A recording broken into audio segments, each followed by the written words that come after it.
I do have a statement I'd like to read if that's okay, Your Honor. Yes, sir. Do I stand? Whatever you're more comfortable doing. I'll stand for you, Your Honor.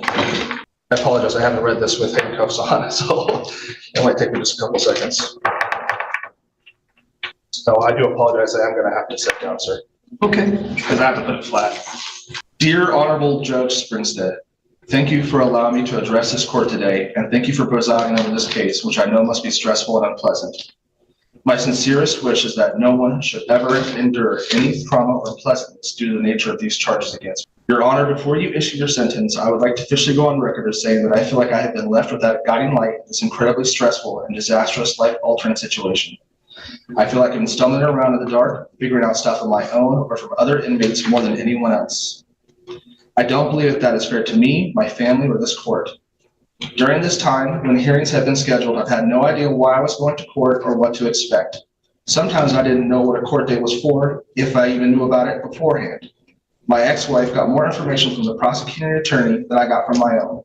She knew about my court dates changed in late December. That's how I found out. While people around me were getting character reference letters and writing letters to the judges, I had no input on any strategy for my situation whatsoever. I attempted to contact Mr. Greer at least 8 times after our first meeting and didn't hear from him for a month and a half. I was left completely in the dark. My sister was finally able to speak to him, calling from California, and explained to him how badly I needed help. He expressed that he needed to, quote, tighten his belt and start working on my case. This was 2 months after my arraignment. I finally got to meet with him a week later, and during this meeting, he was clipping his nails. He has told me several times in court that he would meet with me after a hearing and has not once visited me afterwards. I had to encourage him to watch the video where I supposedly confess, explaining to him my history of mental breakdowns, anxiety, and PTSD, and the breakdown I had during the interrogation where my own childhood sexual abuse memories resurfaced. And he said, I'm sure you were stressed. Stress doesn't do my emotional state at that interrogation justice, Your Honor. The abuse I endured as a 6-year-old child resulted in several suicide attempts. The first when I was 9 years old and tried to hang myself with an extension cord in my backyard, as well as several attempts to run away from home. I finally convinced Mr. Greer to watch the video, and he completely dismissed my concerns and trauma, downplaying my situation, saying that there was no coercion, then asking me if I was taken to the mental health hospital after the interrogation, which I wasn't. However, I was put on a concrete holding tank for 7 days, told in nothing but a smock with no blanket, no pillow, and no mental health treatment to speak of. I have had through this whole process no advocate for my well-being, rights, or best interests. During our first meeting, he said that he needed to drop some charges and reduce some. Then later he told me it was getting reduced to 1 charge, but when I got to court, it was 2 counts concurrent. He asked me unnecessary questions in a later meeting like, is your daughter your biological daughter? And others that demonstrated a lack of adequate knowledge of my case.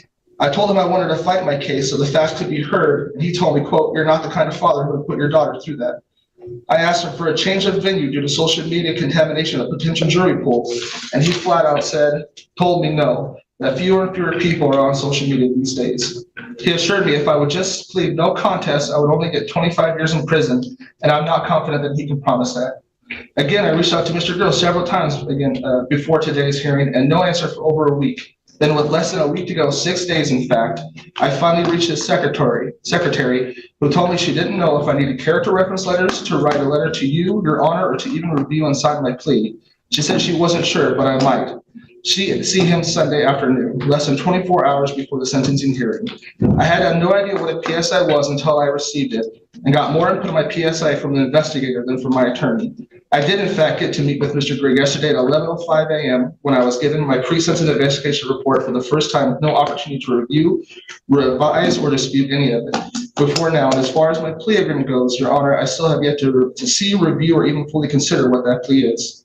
It should be noted that the pre-sentence investigation report was dated 11 days prior at 8:32 a.m. on March 11th. It was stamped for the Newington County Circuit Court the next day, March 12th at 1:40 p.m. Again, I saw it for the first time approximately 26 hours ago, and I still haven't seen my plea agreement. Your Honor, the evidence in my PSR, Your Honor, between the evidence in my PSR, there are already many details for you to consider in my sentencing. I would humbly ask you to take these. Buckle up, guys. Today we're stepping into a courtroom where an emotional sentencing statement quickly turns into something far more unexpected. Instead of simply asking for mercy, the defendant openly criticizes his own attorney, claims he was left completely in the dark throughout the legal process, and describes how childhood trauma and mental health struggles shaped his actions. Every sentence raises a bigger question. Will these claims change the judge's perspective, or is it already too late? Facts into account as well. Eddie Eugene Jennings is a dad who always kept pictures of his children in his wallet. The dad who taught his kids how to fish. The dad who created a custom YouTube channel of bedtime stories he wrote and recorded just for them so they could sleep better. The dad who cooked all their meals for them to make sure they ate healthy. The dad who would play with them, whose best part of his day was making them laugh. The dad who raised his oldest stepson on his own from a very young age. The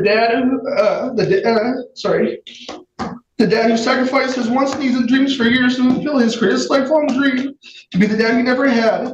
I love my family more than my own life. To my family, I would like to say I'm sorry for how this has affected and changed your lives. To my 3 children, I love you more than life. And it breaks my heart that I can't be there to watch you all grow up, to cook for you, to goof around with you on our pancake Saturdays, to take you all on beach days, and to be there for all your major life events. You deserve to have your dad present for these, and I'm sorry this happened. To my now ex-wife, you will always be my wife in my heart. I never wanted you to go through this without us being on each other's side.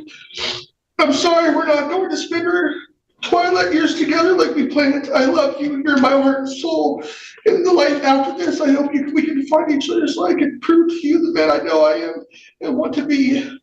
My only thought after ending up in jail was, how is my family going to afford propane and how will they eat without my income? I worry about you all and pray for you every day. I love you with my whole soul. I'm truly sorry for how this hurt you all. Your Honor, Mr. Gray has been right about one thing out of all this, and that is the fact that I am not the kind of father to put his family through a trial. In fact, I love my family so much that the idea of putting them through the stress, trauma, and embarrassment of a very public trial was unimaginable. I lost everything in the last 5 months except my mom and sister. I lost my family, my wife, and soulmate, my best friends, my job, my house, my dogs, my dream, and my freedom. But all that is incomparable to what my family lost.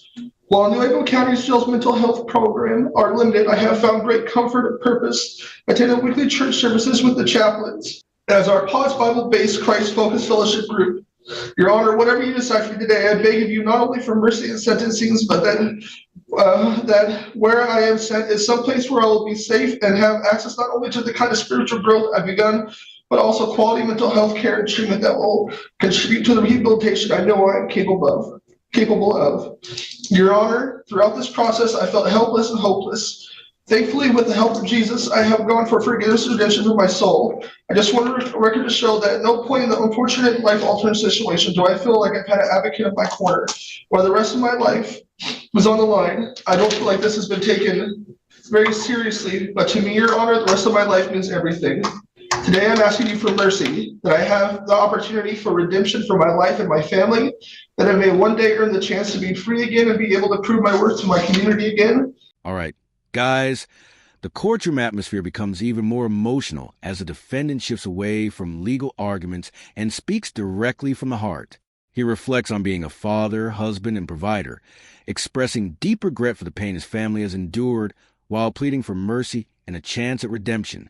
His fear of spending the rest of his life behind bars is impossible to ignore, making this one of the most emotional moments before the prosecution finally gets its turn to respond. Thank you, sir. Your Honor, may I respond? He might need to have a different lawyer. This is all new to me, totally new to me. And I think the court is aware of, mandatory 25 years. We went through his confessions. I guess I'd leave that up to the court. All right, Ms. Robinson, any additions, corrections, or challenges? No additions, corrections, or challenges, Your Honor. Anything that you want the court to consider? Your Honor, I don't understand what the defendant is talking about when he says he hasn't seen the plea agreement. He was in court twice. I was here personally on January 26th and February 9th. I put on the record the same plea agreement both those times, that he would plead to counts 1 and 3. We would dismiss the balance and we would not seek a consecutive sentence. I can clarify. It is my turn to talk. Oh, sorry, ma'am. He indicates to the court, what a great dad he is. He's also the kind of dad that draws a picture of how far into his daughter, his penis went. So, Your Honor, I would ask the court to follow the plea agreement in sentencing. However, based on the things that were said today, I have very extreme concerns about claims of appeal. He's clearly setting himself up for that. It has already been, this case has been going for a while. I know as well as the court does how long that appeals process takes right now. And the thought of this coming back to a trial in 3 years when the appellate attorneys get around to it, Your Honor, that's not fair to the victim. So the defendant is unhappy with this. I would ask that the court allow him to withdraw his plea. We will remove the offer and he can have a different attorney if the court thinks that's appropriate. All right, so Mr. Jennings, so the prosecutor is indicating that although there is no, and I do the same thing in every case. I do what the law requires. I read you those charges, read you the maximum penalties. I asked you if you understood the charge, asked you if you understood the penalties. I asked you if you had the opportunity to discuss your case with Mr. Greer. Yep, I confirmed with you that you knew what the plea agreement was. So that was at the time we took your plea. That same plea agreement was put on the record on January 26th. So I am convinced that you knew what the plea agreement was and made your choice about it.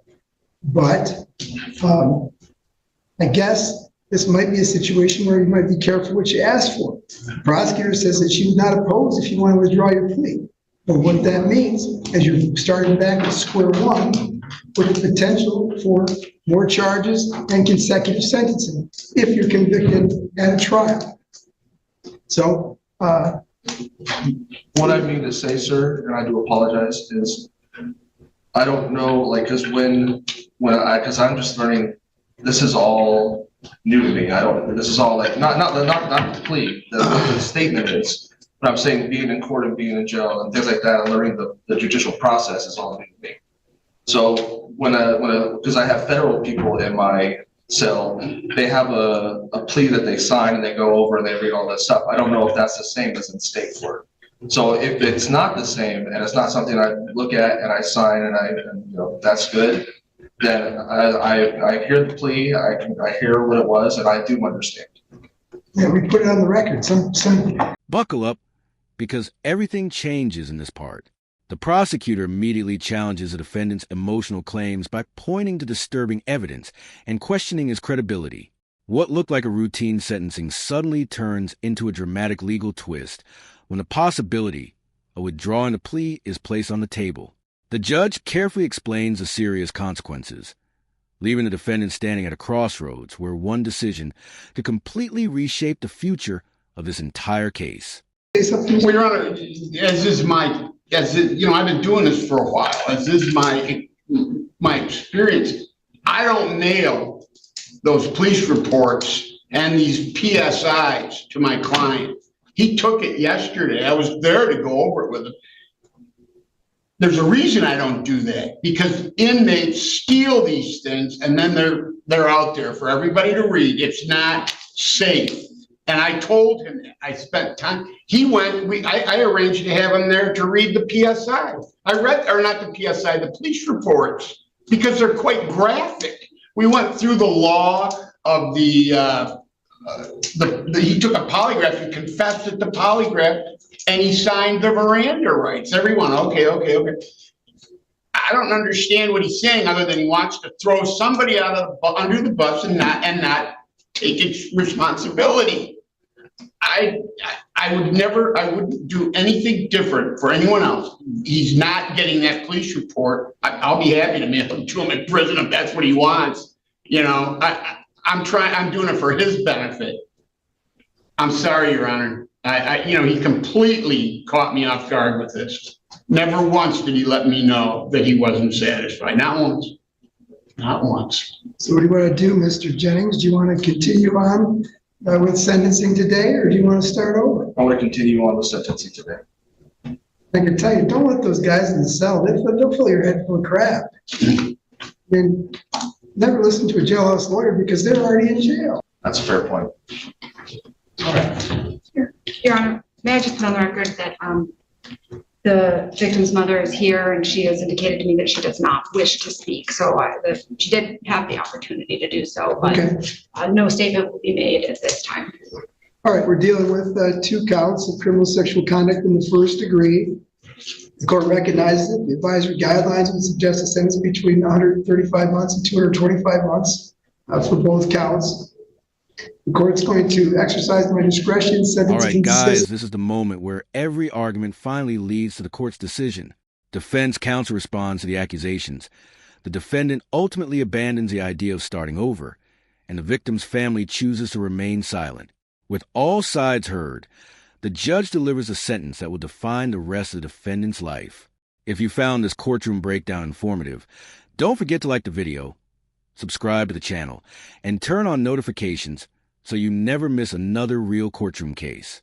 Thanks for watching, and we'll see you in the next video.